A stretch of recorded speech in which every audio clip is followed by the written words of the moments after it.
Aaron Swartz is an internet pioneer and activist. He was one of the co-founders of RSS Feed and Reddit.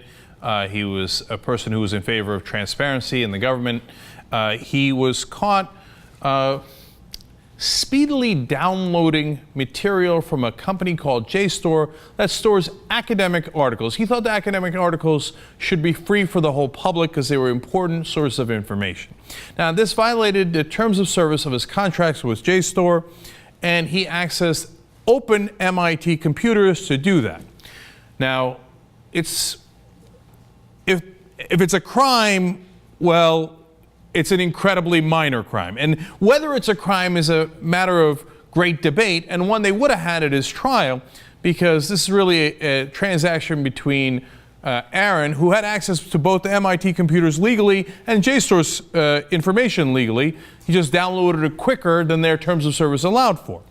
And in fact, of course, the government pursued him with great vigor. And at his funeral, his father was irate about that and gave this speech. I said to Eric Brimson, the chancellor, in one of my 2 meetings with him, why are you destroying my son? He said he wasn't. He was cataclysmically wrong. Aaron did not commit suicide, but was killed by the government, and MIT was betrayed all of its basic principles. Now, those are strong words, but if you notice, he left out JSTOR. You know why? Because the company that was aggrieved actually did not file criminal or civil charges. And in fact, they urged the government to drop the case. It was incredibly minor. Instead, the government asked for 35 years in jail, 13 felony counts, including wire fraud. It's way overkill. So everybody was wondering why. Why did they do this? Well, we might have gotten some clues recently. Wikileaks put out several tweets recently that made people go, interesting. First, they said, due to the investigation into the Secret Service involvement with Aaron Swartz, we have decided to disclose the following facts. Now, normally they don't disclose who their sources are, but here they said, quote, Aaron Swartz assisted WikiLeaks. Then they said Aaron Swartz was in communication with Julian Assange, including during 2010 and 2011. And finally, we have strong reasons to believe, but cannot prove, that Aaron Swartz was a WikiLeaks source. Now, look, that's a Twitter account, and even they say they're not positive because they have a double fail-safe in their system so that no one person at WikiLeaks can know the sources so that they can't tell the government. So it's interesting that they're putting those tweets out there.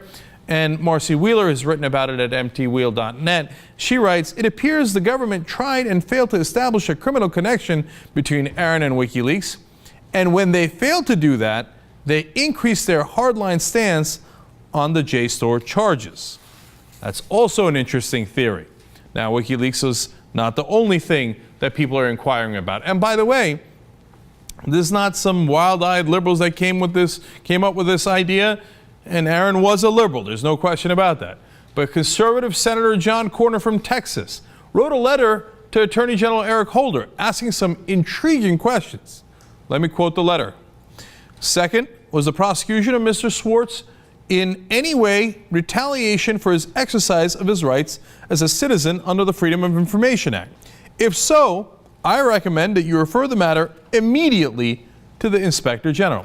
Let me actually pause on the letter and skip ahead to what he's talking about there. Because it turns out Aaron Swartz also did a Freedom of Information request on the issue of Bradley Manning. He wrote a letter saying any records related to Bradley Manning or his confinement in Quantico Brig he wanted access to. Under the Freedom of Information Act, he should have access to those. He asked, as you can tell there, in December 27th of 2010. Now, what he wanted, and he had permission from the person that Bradley Manning spoke to at the Brig, was an account of how Bradley Manning was treated because it was recorded in their conversation, and they had it. And he wanted that to be a public record, again, trying to bring more transparency to the government. Of course, the government fought him tooth and nail on that.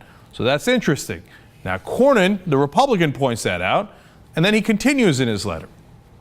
Third, these are all the different questions he's asking. Third, what role, if any, did the department's prior investigations of Mr. Swartz play in the decision of with which crimes to charge him? Please explain the basis for your answer. That's also interesting because it mentions prior investigations of Aaron before any of this JSTOR stuff. Does it referencing WikiLeaks, the Bradley Manning Freedom of Information request? But there's more. His sixth question. Sixth, was it the intention of the U.S. attorney and or her subordinates to make an example of Mr. Swartz? Now, why would they want to make an example of him for a minor violation in terms of service contract with an academic record paper holder? That makes no sense whatsoever. Apparently, Senator Cornyn believes they wanted to make an example of him for different reasons. And then finally, this interesting fact, pointed out again by Marcy Wheeler, this is a timeline of how the case broke down. Now, as we told you, on December 27th, Swartz filed what they call a FOIA request, asking for the recording of the House's visit, and that was the person visiting Manning, which would have captured Manning's describing, in his own words, how he was being treated. January 4th of 2011, just a couple of days later, MIT happens to find Swartz's computer in that closet where he had hooked it into the MIT computers, and the Secret Service takes over the investigation. On January 6th, a couple days later, he's arrested. February 11th of 2011, and this one's interesting in the timeline.